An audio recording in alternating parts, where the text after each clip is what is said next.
4 जून के बाद विपक्ष के लोग कह रहे थे कि नरेंद्र मोदी की पॉपुलैरिटी कम हो गई है, मोदी की लोकप्रियता घट गई है। लेकिन अब ट्रेंड जो है वो उल्टा दिख रहा है। 4 जून के बाद नेता कहने लगे थे कि नरेंद्र मोदी एक कमजोर प्रधानमंत्री हो चुके हैं, लेकिन अब इससे उल्टा हो रहा है। 4 जून के बाद राहुल गांधी और कांग्रेस पार्टी नरेंद्र मोदी पर लगातार पर्सनल अटैक कर रहे थे। मोदी की इमेज के बारे में तरह तरह के कमेंट किए जा रहे थे। लेकिन आपको बता दें कि बदला कुछ नहीं है, उल्टे मोदी का ग्राफ जो है वो बढ़ता चला गया है। जून के दूसरे हफ्ते में नरेंद्र मोदी की लोकप्रियता एक बार फिर से बढ़ गई है। और अगर यह समझना है तो तीसरे टर्म की शुरुआत में मोदी के लिए गए कुछ फैसलों से आप खुद समझिए। तीसरी बार प्रधानमंत्री बनने के बाद नरेंद्र मोदी पहली बार इटली जा रहे हैं। बस थोड़ी देर पहले वो इटली के लिए रवाना भी हो गए हैं। इटली वो देश है जहां से राहुल गांधी का सीधा सीधा रिश्ता है। इटली वो देश है जहां सोनिया गांधी का जन्म हुआ था। और अब उसी इटली में मोदी के नाम की चर्चा शुरू हो गई है। बाकी बात इस रिपोर्ट में।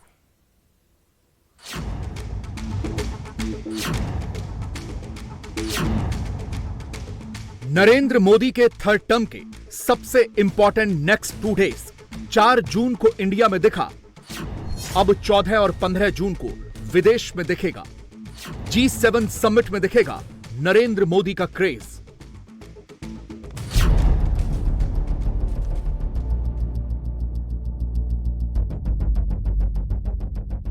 मोदी की ताकत घटी नहीं है, मोदी की ताकत बढ़ गई है।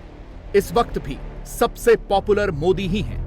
नेशनल ही नहीं, इंटरनेशनल लेवल पर भी सबके हॉट फेवरेट मोदी ही हैं।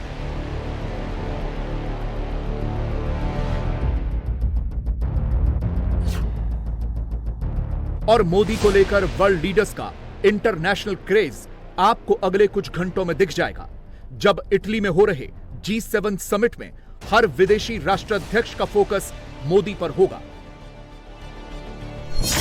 24 की चुनावी हैट्रिक के बाद यह मोदी की पहली विदेश यात्रा है। इटली की प्रधानमंत्री जॉर्जिया मेलोनी से मोदी का अपॉइंटमेंट फिक्स्ड है। अमेरिकी राष्ट्रपति जो बाइडेन, फ्रांस के राष्ट्रपति Emmanuel Macron, British PM Rishi Sunak, Japan के पीएम फुमियो किशिदा, यूएई के राष्ट्रपति मोहम्मद बिन जायद, सब मोदी का वेट कर रहे हैं। अब आप सोचेंगे, इटली में हो रहे G7 समिट में हर विदेशी राष्ट्राध्यक्ष सिर्फ एक लीडर से मिलने का इंतजार क्यों कर रहे हैं?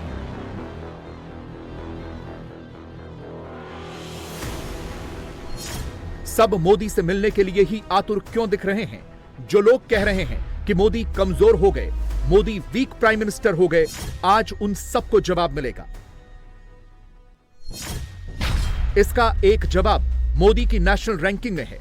नरेंद्र मोदी 240 सीट लाकर भी हिंदुस्तानियों के सबसे पसंदीदा लीडर हैं।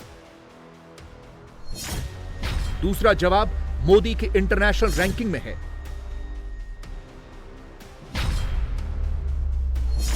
25 वर्ल्ड लीडर्स की रैंकिंग में नरेंद्र मोदी इस वक्त भी टॉप पर हैं, कोई आसपास नहीं है। मोदी के इंटरनेशनल नंबर्स को, मोदी पर दुनिया के ट्रस्ट फैक्टर को, ट्रस्ट बैरोमीटर को आगे डिकोड करेंगे। पहले मोदी के नेशनल लेवल वाले फ्रेश नंबर देख लीजिए। मोदी का ग्राफ चेक कर लीजिए, क्योंकि जो लोग कहते हैं कि 24 में मोदी की सीटें इसलिए कम हुई क्योंकि उनकी पॉपुलैरिटी कम हो गई, उनके लिए बुरी खबर है। नेशनल लेवल पर पिछले साल मोदी की अप्रूवल रेटिंग 60 से 67% के बीच रही। फरवरी 2024 में मोदी 75% पर पहुंच गए। तब चुनाव शुरू भी नहीं हुए थे और अब नतीजों से ठीक पहले मई के महीने में मोदी की नेशनल अप्रूवल रेटिंग 70% पर है। यानी हिंदुस्तान में हर 100 में से 70 लोग बतौर प्राइम मिनिस्टर नरेंद्र मोदी के काम को अप्रूव कर रहे हैं। ताजा आंकड़े बता रहे हैं कि नॉर्थ जोन के 86%, ईस्ट जोन के 83%, वेस्ट जोन के 75% लोगों ने मोदी की लीडरशिप को फुल मार्क्स दिए हैं। मोदी के सियासी दुश्मनों से देश के भीतर प्रधानमंत्री की पॉपुलैरिटी पच नहीं रही। इसीलिए तो नरेंद्र मोदी उधर G7 समिट के लिए इटली रवाना हुए, इधर विरोधियों ने यह प्रपंच फैलाना शुरू कर दिया कि मोदी अपनी घटती इंटरनेशनल इमेज को बचाने के लिए इटली जा रहे हैं। तो क्या वाकई ऐसा ही है? जवाब है नहीं। और आज हम मोदी के विरोधियों की तरफ से फैलाए जा रहे इस नए और झूठे प्रोपेगेंडा को फैक्ट्स और फिगर्स के साथ एक्सपोज करेंगे। इसके लिए पहले G7 के देशों को समझिए। उन देशों के राष्ट्राध्यक्षों की अप्रूवल रेटिंग की तुलना मोदी की रेटिंग से कीजिए, सब शीशे की तरह क्लियर हो जाएगा।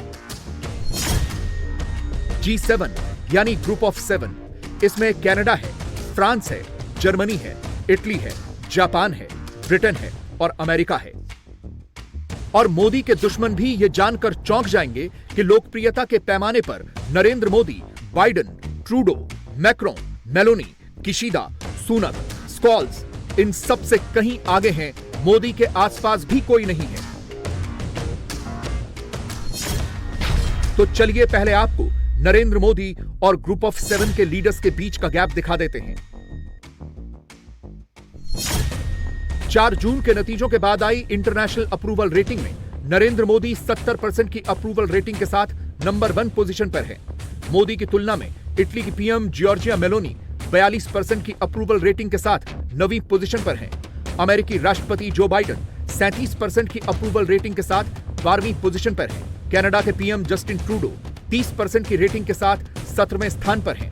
जर्मन चांसलर ओलाफ स्कॉल्स 25% की अप्रूवल रेटिंग के साथ 20वें पायदान पर हैं। ब्रिटेन के पीएम ऋषि सुनक 25% की अप्रूवल रेटिंग के साथ 21वें। फ्रांस के राष्ट्रपति इमैनुअल मैक्रोन 21% की अप्रूवल रेटिंग के साथ 22वें और जापान के पीएम फुमियो किशिदा 13% की अप्रूवल रेटिंग के साथ 25वें स्थान पर हैं। यानी G7 के 7 देशों के राष्ट्राध्यक्ष भी अप्रूवल रेटिंग के मामले में मोदी के सामने कहीं नहीं है। रेटिंग में नरेंद्र मोदी और मेलोनी के बीच 27% का फासला है। रही बात मोदी और जापान के पीएम के बीच रेटिंग परसेंटेज में गैप की, तो दोनों के बीच यह फासला 57% का है। यानी जिस वक्त हर विदेशी राष्ट्राध्यक्ष की रेटिंग घट रही है, उस वक्त इकलौते नरेंद्र मोदी ऐसे लीडर हैं जिनकी रेटिंग हर हफ्ते बढ़ रही है। आज की तारीख में अंतर्राष्ट्रीय स्तर पर नरेंद्र मोदी ही इकलौते ऐसे लीडर हैं जो डेमोक्रेटिक वर्ल्ड में सबसे स्ट्रॉन्ग प्राइम मिनिस्टर हैं, सबसे अनुभवी लीडर भी हैं। भारत में एनडीए की सरकार बनने के बाद इंटरनली यह हवा फैलाई गई कि मोदी अब बहुत कमजोर हो गए हैं। 4 जून से 13 जून के बीच लगातार यह शोर मचाया गया कि मोदी इंटरनेशनल लेवल पर भारत की बात पूरे दमखम के साथ नहीं रख पाएंगे। मगर इस तरह की थ्योरी फैलाने वाले लोग मोदी को जानते ही नहीं हैं, क्योंकि वो इस वक्त भी सबसे पॉपुलर और सबसे स्ट्रॉन्ग लीडर हैं। नरेंद्र मोदी डेमोक्रेटिक वर्ल्ड के इकलौते ऐसे लीडर हैं जो लगातार तीसरी बार चुनाव जीतकर लौटे हैं। जबकि दूसरी ओर बाइडेन सेकंड टाइम राष्ट्रपति की रेस में है, लेकिन अमेरिका में 44% की अप्रूवल रेटिंग पर ही अटके हैं। इटली में अगला जनरल इलेक्शन 2027 में है। फिलहाल सिर्फ मेलोनी अच्छा परफॉर्म कर रही हैं। मैक्रोन, सुनक, ट्रूडो, किशिदा ये सब के सब कमजोर पिच पर हैं।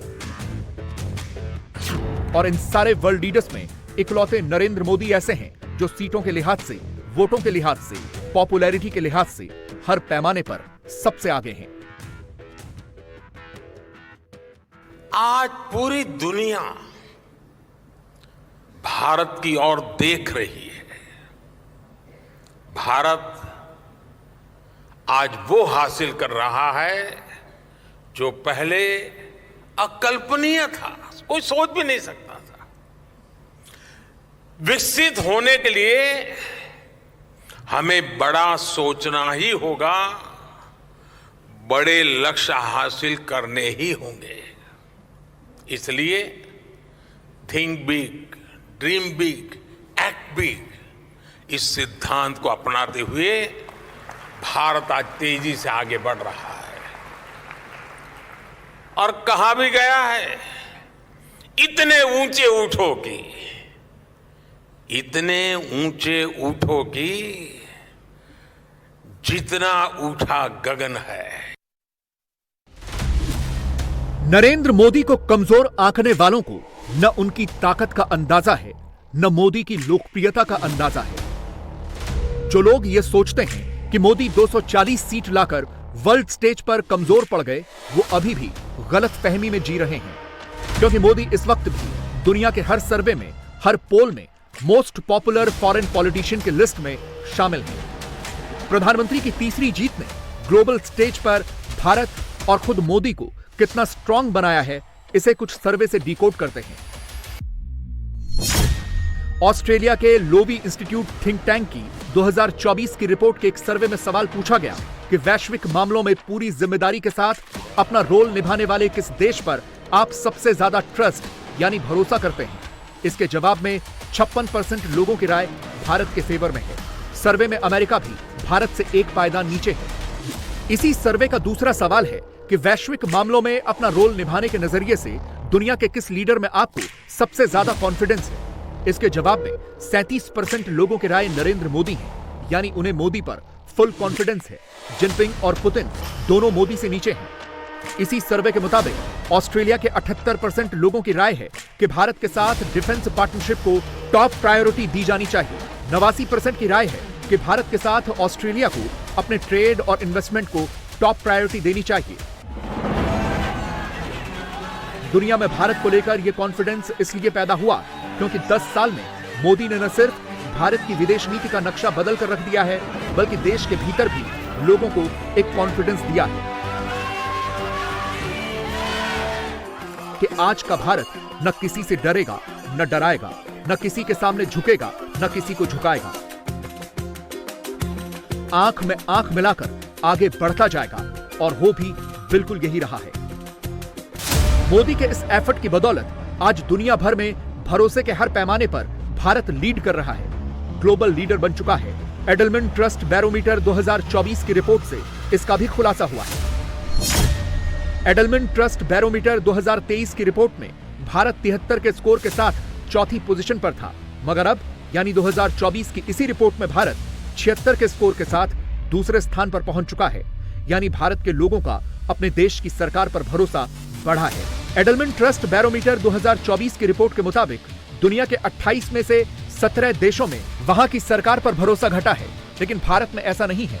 भारत में 76% लोग अपनी सरकार पर पूरा भरोसा करते हैं। इसी तरह दुनिया के 28 में से सिर्फ 15 देशों में वहां के बिजनेस पर ट्रस्ट किया जाता है। इसमें पहला स्थान भारत का है। भारत के 82% लोगों को यहां के बिजनेस पर भरोसा है। इतना ही नहीं, भारत के 67% लोग यहां की मीडिया पर भी ट्रस्ट करते हैं, वही मीडिया जिसे मोदी के विरोधी दिन रात टारगेट करते हैं।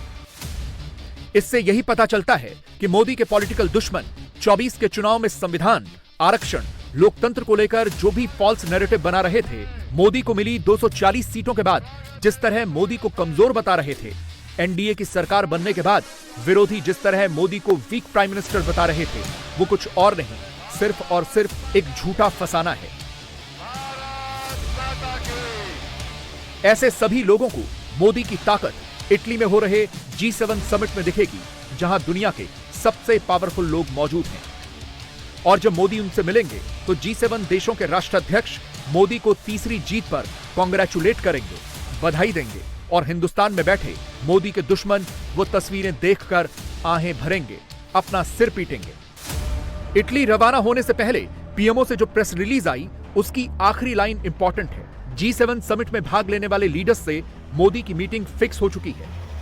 इसके अलावा वेटिकन सिटी से भी खबर आई, G7 समिट के साइडलाइंस पर नरेंद्र मोदी और पोप की मुलाकात होगी। दोनों की आखिरी मुलाकात अक्टूबर 2021 में हुई थी। जाहिर है जब पोप मोदी से मिलेंगे तो वो भी 24 में मोदी की चुनावी जीत का जिक्र करेंगे, मोदी को गुड लक कहेंगे। यह सब 2014 से पहले नहीं दिखता था, अब दिखता है। जीडीपी के मोर्चे पर भारत पहले से कहीं ज्यादा मजबूत है। दुनिया की 5वीं सबसे बड़ी अर्थव्यवस्था है। भारत में रिटेल इन्फ्लेशन 12 महीनों में सबसे कम हो चुका है। G20 देशों में भारत फास्टेस्ट ग्रोइंग इकोनॉमी है। वर्ल्ड बैंक कह रहा है भारत फास्टेस्ट ग्रोइंग इकोनॉमी है, अगले 3 साल तक फुल स्पीड से दौड़ने वाला है। ये सब मोदी की वजह से मुमकिन हुआ है, मोदी की लीडरशिप में संभव हुआ है।